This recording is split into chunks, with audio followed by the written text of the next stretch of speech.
Hello दोस्तों, कैसे हो आप सभी। तो आज के इस वीडियो के कॉन्सेप्ट को बिना स्किप किए आप पूरा देखें, ताकि इस वीडियो के माध्यम से जो चीज़ें जो बताई जा रही हैं वो आपको बेहतर तरीके से आपको समझ में आ जाए। तो आज के इस वीडियो का जो सब टॉपिक है वो है T ratio 45 degree. It means आज के इस वीडियो में आप ये सीखोगे कि साइन 45 डिग्री या कॉस 45 डिग्री या इसके जो अदर प्रोस्पेक्टिव जो अदर रिजल्ट्स हैं उनको कैसे हम लोग निकालते हैं। तो आप रटने का प्रयास न करके यहाँ पे समझने का प्रयास करेंगे कि ये बनी कैसे है। तो इसके लिए आपको एक आइसोसेलेस राइट एंगल ट्रायंगल का आपको एक डायग्राम आपको कंस्ट्रक्ट करना होगा। तो चलिए हम लोग कर लेते हैं। ये मान लो कि हमने एक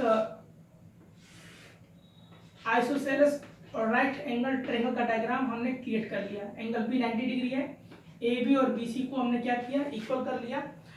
अब आइसोसेलेस ट्रायंगल में बेस एंगल्स बराबर रहते हैं। अब चूंकि एंगल बी 90 डिग्री है तो यहाँ पे एंगल ए और एंगल सी क्लियर, इनकी वैल्यू इक्वल होगी जो कि 45 डिग्री की होगी। तो यहाँ पे एंगल ए आपका 45 डिग्री हो गया और एंगल सी क्या हो गया, 45 डिग्री हो गया। अब आप क्या करें कि चूंकि ए बी और बी सी आपस में इक्वल हैं, तो अगर आप बी सी को ए कंसीडर करोगे तो ए बी क्या होगा, ए बी क्या हो जाएगा, ए हो जाएगा। अब पाइथागोरस थ्योरम का अप्लाई करते हुए ये ध्यान रखिएगा कि पाइथागोरस थ्योरम जो होता है ये हमेशा राइट ट्रायंगल के लिए ही काम करता है। तो पाइथागोरस थ्योरम का यूज करते हुए आप इसमें हाइपोटेनस, अब इसमें हाइपोटेनस कौन सा है, ए सी है। तो इस ए सी की वैल्यू को आप इवेल्युएट कर लीजिए कि इसका रिजल्ट क्या आएगा। तो हाइपोटेनस का जो स्क्वायर जो होगा वह परपेंडिकुलर के स्क्वायर प्लस बेस के स्क्वायर के सम के इक्वल होता है। अब हाइपोटेनस क्या है, यहाँ पे AC है, AC का स्क्वायर कर लें। परपेंडिकुलर क्या है, AB है, AB का स्क्वायर कर लें। अब यह है परपेंडिकुलर AB जिसके ऊपर है वो वही क्या है, बेस है। तो यहाँ बेस क्या है, BC है, तो BC का स्क्वायर कर दें। AB की वैल्यू आपने A कंसीडर किया तो A का स्क्वायर हो जाएगा। उसी तरीके से BC की भी वैल्यू A है तो A का स्क्वायर हो गया। इनको जब सॉल्व करेंगे तो ये क्या हो गया, a square plus a square is equal to 2a square, ये हो जाएगा। लेकिन आपको वैल्यू पता करनी है AC की, ना कि AC स्क्वायर की। तो इसके लिए आपको इसका पावर हटाना होगा। तो जब पावर हटाओगे तो ये जो रिजल्ट जो है यह अंडर रूट में चला जाएगा, अंडर रूट 2a स्क्वायर हो जाएगा। अब इसमें इस रूट से वही लेटर या नंबर बाहर होगा जिसके स्क्वायर बनेंगे। अब यहाँ पे ए का स्क्वायर बनना है तो ए बाहर आएगा, लेकिन ये जो 2 जो है किसी नेचुरल नंबर का स्क्वायर नहीं है, तो ये 2 जो है ये अंदर रह जाएगा। तो यहाँ पे जो AC की जो वैल्यू आएगी वह a√2 आएगी। उम्मीद करता हूँ कि इतनी चीज़ें आपको समझ में आ गई होंगी। मैंने आपके लिए वीडियो के डिस्क्रिप्शन में यहाँ तक कि मैंने ऊपर आई बटन, और जैसे ही ये वीडियो ओवर होगी तो आपको लास्ट में बहुत सारे इंपॉर्टेंट वीडियोस के जो है लिंक मिलेंगे। तो आप उस वीडियो को जरूर देखिएगा और बताइएगा कि वीडियो आपको कैसी लगी। तो ये चीज़ें हम लोगों ने अभी तक हमने कर ली हैं, क्लियर। अब हम लोग देखते हैं कि साइन 45 डिग्री या कॉस 45 डिग्री को बाकी रिजल्ट कैसे निकलेंगे। तो सबसे पहले आप ध्यान लीजिएगा कि जब भी आप परपेंडिकुलर अपॉन हाइपोटेनस का रिलेशन लेंगे तो यह साइन को रिप्रेजेंट करता है, ठीक है। तो साइन 45 डिग्री की वैल्यू आपको पता करनी है। तो अब आप सोच रहे हो कि भाई हमारे पास 2 वैल्यू है, एक ये है और एक ये है, क्लियर। तो भाई परपेंडिकुलर किसको मानेंगे, क्योंकि BC भी परपेंडिकुलर है। मतलब अगर हम इस ट्रायंगल को दूसरे तरीके से एडजस्ट कर देंगे, क्लियर, यानी C को ऊपर लेके आए, AB नीचे आएगा तो CB क्या हो जाएगा, परपेंडिकुलर हो जाएगा। तो थोड़ा सा आपको भ्रम की स्थिति रहेगी। तो ये ध्यान रखिएगा कि एंगल ए अगर आप चूज करोगे तो एंगल ए के सामने वाला जो साइड जो होगा, क्लियर, इसके ठीक सामने साइड ये परपेंडिकुलर हो जाएगा।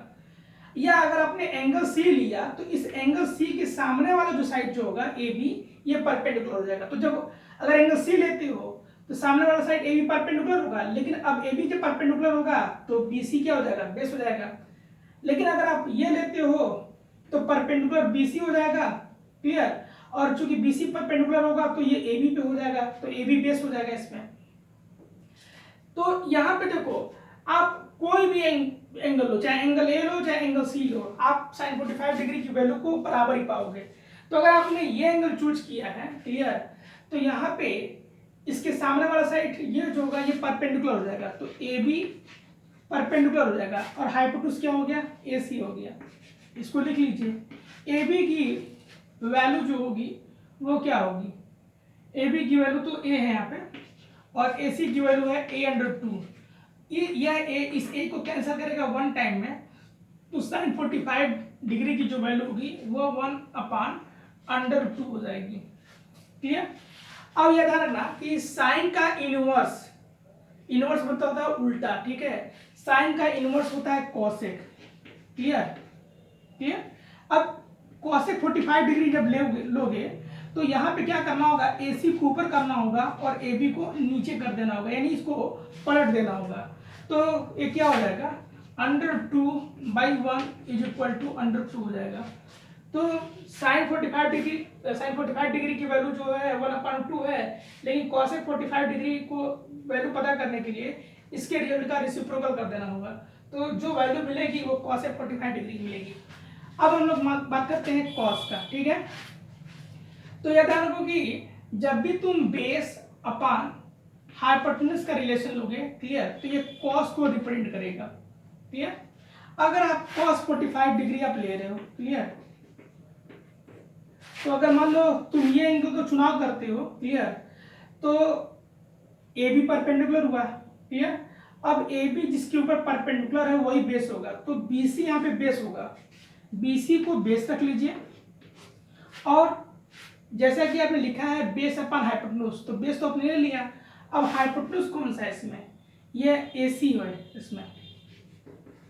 अब यहाँ पे बी सी की वैल्यू देख लो, तो बी सी की वैल्यू क्या है, ए है, और ए सी की वैल्यू क्या है, a/2 है। तो ये ए कैंसिल होगा, लेकिन वन टाइम में कैंसिल होगा। तो यहाँ पे cos 45 डिग्री की जो वैल्यू होगी वो 1/√2 होगी। और ये ध्यान रखना कि cos का इनवर्स जो होता है वो sec होता है। तो अगर आपको sec 45 डिग्री आपको निकालनी होगी तो इसी रिजल्ट का आपको रेसिप्रोकल कर देना होगा, यानी आपको क्या करना होगा, यहाँ पे BC पे AC है, तो अगर आप AC/BC कर दोगे तो यह रिजल्ट जो होगा यह पलट जाएगा, यानी √2/1 होगा, तो यहाँ पे भी √2 हो जाएगा। तो cos 45 और sec 45 cos 45 का देख रहे हो कि 1/2 है, लेकिन sec 45 डिग्री की वैल्यू क्या हो गई, √2 हो गई। तो आपने sin cosec, cos और sec ये देख लिया।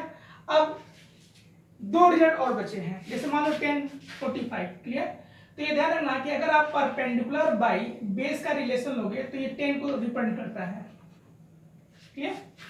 चलिए इसको मैं क्लीन कर देता हूं, मैं यहाँ पे मैंने क्लीन कर दिया है, इस हिस्से को मैं क्लीन कर देता हूं।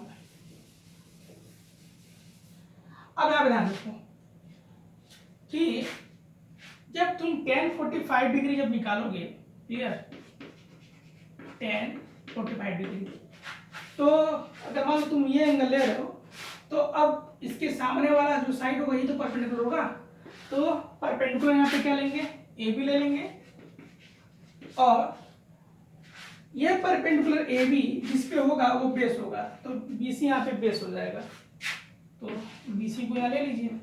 अब यहाँ पे ए बी की वैल्यू आप देख रहे हो कि यहाँ पे ए है, ए ले लीजिए, और BC की भी वैल्यू a है, तो ये कैंसिल होकर क्या हो गया, 1 हो गया।